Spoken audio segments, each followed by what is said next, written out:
aynu ku jirnaa ayaamihii la aqbalayay ducada ducadeena Allah aqbalo dadaalkeena Allah suubiyo diintana Allah ina waafajiyo nagu sugo aayadaha soo socda suuratu Ibrahim aakhirkeeda waxaynu dhageysanaynaa nabi anbiyada kamido nabiyadii u fadli badnaa nabi Ibrahim oo ducaysanaya ربنا إني أسكنت من ذريتي بواد غير ذي زرع عند بيتك المحرم ربنا ليقيموا الصلاة إلى آخر الآيات إلى سقال شربوا ربي ربنا ربي كسوع العينية marka waxa arkaysaa baahida aynu qabno ducada kol haday anbiyadii ulul azmiga ahaa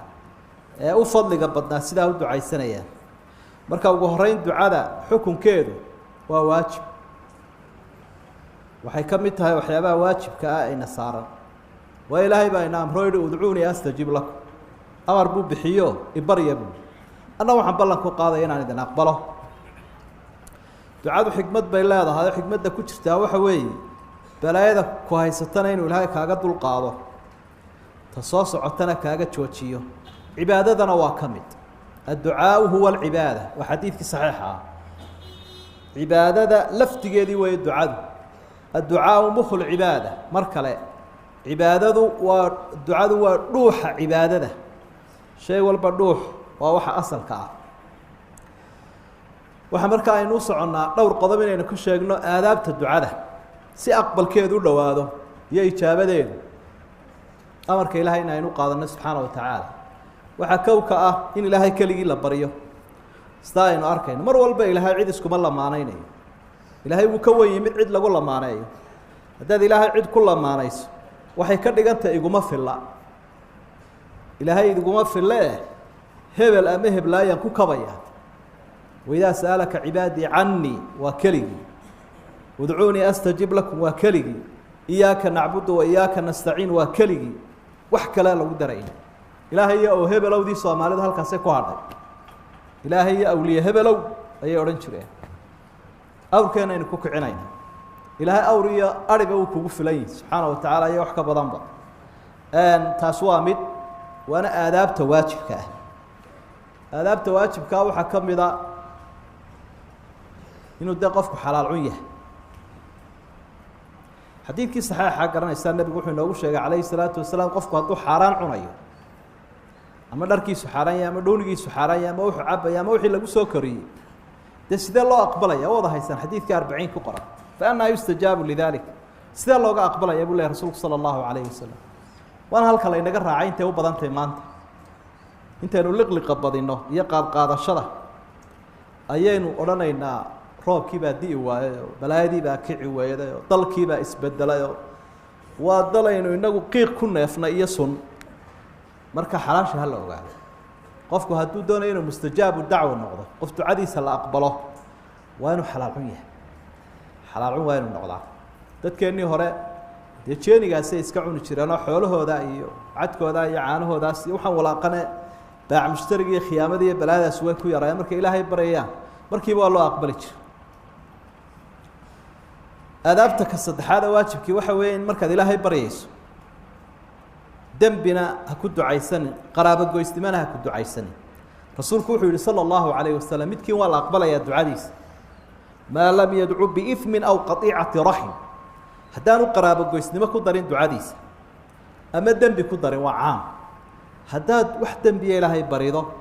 ama dadka habaarayso ubadkaaga ehelkaaga ummadaada lagama aqbalayo أدابتا وحكمل أفراد إن إلهي سبحانه وتعالى لقدريه لتحقريه التأدب مع الله إن هذا إلهي كذا بستمر كبريس وحكمل السيابة اللي قاعد بسنة هستلوجي إلهي وانو برينا حبنا أقبله حانو برينا نكوع علينا تهرب مو أقبلين وكو أقبله أذان وجين أذان مانع حقا كيما وح دعاء الدين حقا كيما أما بلا يسوع سعتو كاجا تشوتشينيا أما آخرة بكوجود بدقيا كل يبغى أقبليا ويبلغ بو قاضي ربي سبحانه وتعالى أدابته وحكم إذا إن أنا كرها عينين إريجا إن in shiita waa inaanu raacinin ducada hadduu in shiita raaciyo iyadana waa lagama aqbalayo ilaahay allahuma taqabal ducaai in shiita waa xadiidka rasuulka sida ku sugan sala allahu calayh wasalam ilaahu ducadayda aqbal haddaad doonayso waxaa laga fahmaa dee qofaad dirqii karto ama xoog wax kaga qaadi karto ama cid kalood ku bedelata aada hayso hadduu dooni waayo maxaa jira baa isweydiin leh hadduu dooni waayo meel kaloo tagta ma haysataa meel kale ma haysid haddaba ilaahaaga ha isku taagin hana isku dhararinine mar walba ku celceliyun ducada badi waa adaabtii bay ka mid tahay ilaahay aad ka edabsanaysa subxaana wa tacaala adaabta waxaa ka mid ah cadamu rafci sawt inaanad qaylqaylinin dad baa salliga la qaylinayo ducada la qaylinayo magaaladoo dhan gaadhsiinaya waxay u baahan yihiin khushuuc siiba markaa si gaara u ducaysanayso arbicuu calaa anfusikum fainakum laa tadcuuna asama walaa gaa'iban rasuulku sala allahu calayhi wasalam wuxuu leey waxba haysdhibina naftiina marxiya oo u kaadiya ma baryaysaan mid dhegala ama idinka maqan ilaaha baryaysaan wuu idin dhow yahay wuu idin maqlayaa adaabtay ka mid tahay asxaabtiisii buu nebigu ku waaninaya calayhi salaatu wasalaam sidaa ducada adaabteeda waxaa ka mid ah asmaadiisiiyo wax waliba cid waliba afgarashay leedahay markaynu doonayno ilaahay inaynu afgaranno waynu doonaynaaye inaynu ku bilowno ammaantiisa iyo mahadnaqiisa iyo asmaa'adiisa magacyadiisa iyo tilmaamihiisa inaynu ilaahay ku barino subxaana wa tacaala walilaahi alasmaa alxusnaa fadcuuhu biha magacyo aada u qaaliyahoo wanaag badan buu ilaahay leeyahay ku barya buu leeya ilaahay qul idcu llaha aw idcu raxmaan ayamaa tadcuu falahu lasmaa alxusna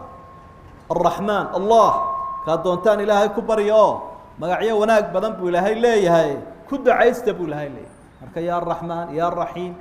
markaad xooga akrida ducadaba asmaadaad ku daraysaa siyaabuhu ilaahay ku aqbalo ayaa ay ka mid tahay waxyaabaha ducada runtii qiimaha u yeelo waxaa ka mid a ama aadaabteeda inaad ka faa'iidaysato waa sababta aynu imika u sheegayne waktiga wanaagsan meesha wanaagsan xaaladda wanaagsan cidda wanaagsan intaba meesha wanaagsan markaad joogto ducada aad baad u badanaysa bayt ullaahi alxaraamka waktigaad xajaysa iyo waktigaad cumraysanaysa iyo masaajidada ilaahay oo dee goobaha u fadli badana markaad joogto ducada aad baad u badanaysa iyo waktiyada qiimaha badan sida ramadaan oo kale markaad sooman tahay iyo markaad afurayso waktigaynu habeenkii suxuuranayn malaa dad badan baan ducada xusuusaninba iyo waktigaa qiimaha badane aynu kolba inagu soo noqnoqonaya la yidhaha leylat lqadriga jumcada waktigii saacatulijaabaha adaanka iyo aqiimidda dhexdooda ataxiyaadka marka aad ku jirto sujuudda waktiyadaasoo dhami waa waktiyada ducada la aqbalo axaadiid kala duwan baa kusoo aroortoo nabigu inoo sheegay calayhi salaatu wasalaam iyo xaaladaadu kolka ay shariifa tahay xaalad wanaagsan oo qalbigaaga uu soo jeedo oo aada khushuucsan tahay waktiyadaana inaad ka dadka wanaagsana inaad ka faa'iidaysato tidhaahda i duceeya waxyaabaha aynu kaga faa'iidaysanayno ducada waxaa ka mid a iyo aadaabteeda adducaau lilikhwaan inaynaan walaalaha ilaawin aynu walaalaha u ducayno muslimiinta ah caam ahaan iyo kuwa asxaabta iyo kuwa ehelka iyo kuwa wax kuwa tara ee markaa wax kuu kordhiya ama wax kuu siyaadiya ama anfacooda uu badanya in iyagana loo duceeyo rasuulku salى الlahu عalayه wasalam waxa uu xusaya xadiidkii saxiixu muslim ku sugnaa qofku markuu walaalkii u duceeyo ka maqan bidahri اlgeyb